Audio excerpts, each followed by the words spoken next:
Hello students, today we will be doing another part of the ecosystem, and this is also very important as we know all the cycles which are actually related with our environment. It has a very important value in all the biotic and abiotic environment. So we have learnt about the water cycle, we have learnt about the carbon cycle, we have learnt about the nitrogen cycle. Now this is another cycle which we will do today, that is phosphorus cycle. Now this is quite different from the others. Now how it is different? Actually water cycle, what we have learnt, we have already seen it is a movement of the water in different forms in our environment. That means water is getting utilized and the water is again released back to the environment or atmosphere. But water is available in the atmosphere. If you talk about the nitrogen cycle, nitrogen is available in the atmosphere and that is quite more, 78%. We are utilizing that one and again it is released in the atmosphere. Carbon is also available in the atmosphere in the form of carbon dioxide. So that is quite different from this cycle because phosphorus, the problem is the phosphorus, what we call as a problem, that phosphorus is not there in atmosphere. This is the most important point which we have to note when we learn this cycle, that is the phosphorus cycle. But where is the phosphorus actually needed in our body, or why it is needed? Phosphorus is very important in our body. Obviously we know, we have learned about the ATP. What is the ATP? Adenosine triphosphate. So over here obviously the phosphorus molecule is present. And yes, there are diphosphate, another inorganic phosphate is coming over here and making ATP, which is actually the energy molecule. So this is very important, as you know, right?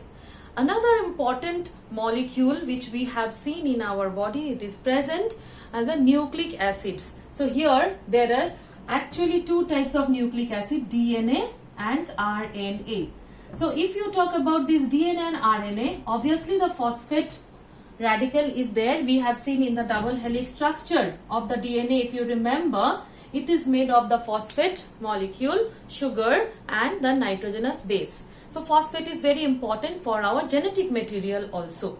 Another important factor is lipid, which is lipid layer, which is a kind of a layer which is present in the cell membrane. We have already learned the cell membrane diagram, right? It is having the two bilipid layer where phosphate is also present. That means though it is not present in the atmosphere, but it is needed in our body for the production of ATP as well as ribonucleic acid or DNA or lipid layer. Now the question arises how this cycle will be continued, right? So here I will show you the cycle which is actually getting continued.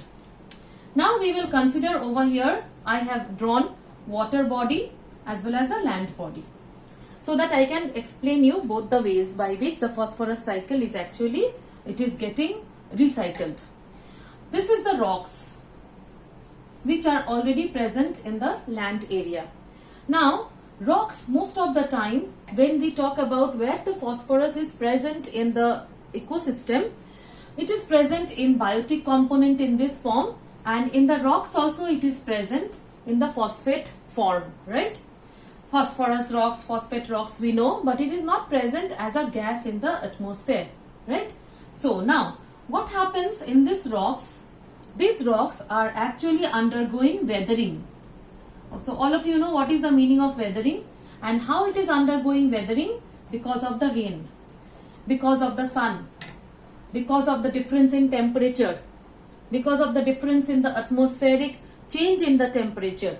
Rocks undergoes weathering, it splits up and obviously the rocks turns into soil, and where the phosphate or the phosphorus is getting inside the soil. This is the soil. So phosphorus is getting inside the soil. Now if we consider this phosphorus is already there in the soil, then who will take this phosphorus? From the soil, the roots will be absorbing this phosphorus which will go in the plant body. Obviously plant body, cell membrane is there, where we will see again the phosphorus is required. Now it is utilized by the plant body when the plant is actually taken by the insect or a snail.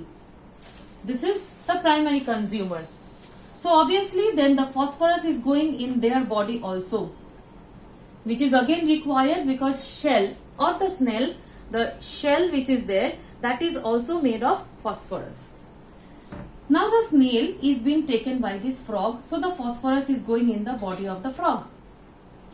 Again, when the frog is dying, snail is dying, insects are dying, they are getting decomposed by this fungus or bacteria. So over here also what can we see? The phosphorus is going inside them. At the same time, when these are actually getting decomposed, it is again becoming a kind of a rock or it is going inside the soil. So here we can see there is a cycle which is maintained in this particular area. Now if you come to the water area, what happens? How the phosphorus will be going in the water? It can be by man-made, artificial. Let us see how artificial addition of phosphorus. Artificial addition of phosphorus means man-made. Human being is responsible, is added to the soil with the help of fertilizer, because all of us we know in the fertilizer phosphorus is one of the important component, important mineral. So when the person is adding or the farmers are adding the fertilizer in the soil, phosphorus is keeping on getting added here. In the same manner the phosphorus will be taken in by these plants. This is an artificial process. Now when the phosphorus will be taken in by the plant, some phosphorus will be remaining in the soil. And this phosphorus which will be remaining in the soil on the top layer of the soil, this will be washed out continuously by the help of rain. When there will be the rainfall, the phosphorus will be washed out continuously with the help of rain, and this phosphorus will be going under the water. It will add up inside the water. And this phosphorus is very, very important for the growth of an algae. And what will happen in this water body? Lot of algae will be actually developing, which we call as an algal bloom. This happens because of the phosphorus which is getting added because of this fertilizer. This algal bloom can be seen in the pond, in the puddles. We see this full water body is becoming greenish in color.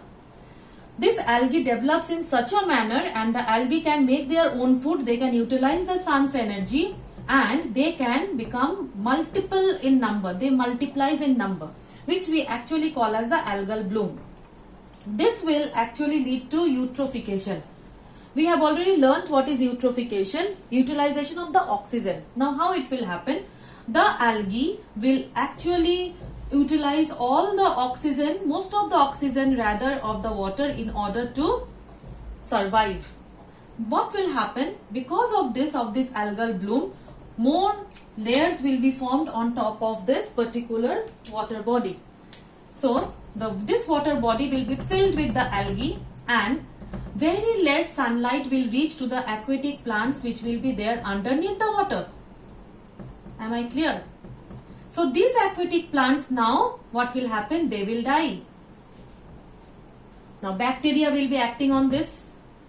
When bacteria will be acting on this, what will happen? This also utilizes the oxygen, and gradually what we will see, the oxygen content of the water will be less, and this will lead to the death of the fish, right? Death of the insects, death of the bigger fishes, death of the aquatic plants, and the full water body will be filled with what? Bacteria, and this will utilize the oxygen. So this creates an imbalance of phosphorus in our atmosphere, right? So it has to be very, now why did I tell you this one? Because this is imbalance which is created. This is because of the addition of this fertilizer. So human being, we need to be very careful when we are adding fertilizer to the soil, so that more phosphorus is also not added in the soil, which will totally create an imbalance in the ecosystem. And how the phosphorus cycle is maintained? We can see the circulation of the phosphorus through all the insects, through the frog, through the fungus, again back to the soil, again utilized by the tree. So there will be the cycle which will be continued over here. So this is all about which we have to know about the phosphorus cycle. So first we will know from where it is needed, source of the phosphorus, where we will get this phosphorus from, and how this cycling is taking place. And this is how the imbalance in the ecosystem is actually carried out because of the addition of more fertilizer. So thank you.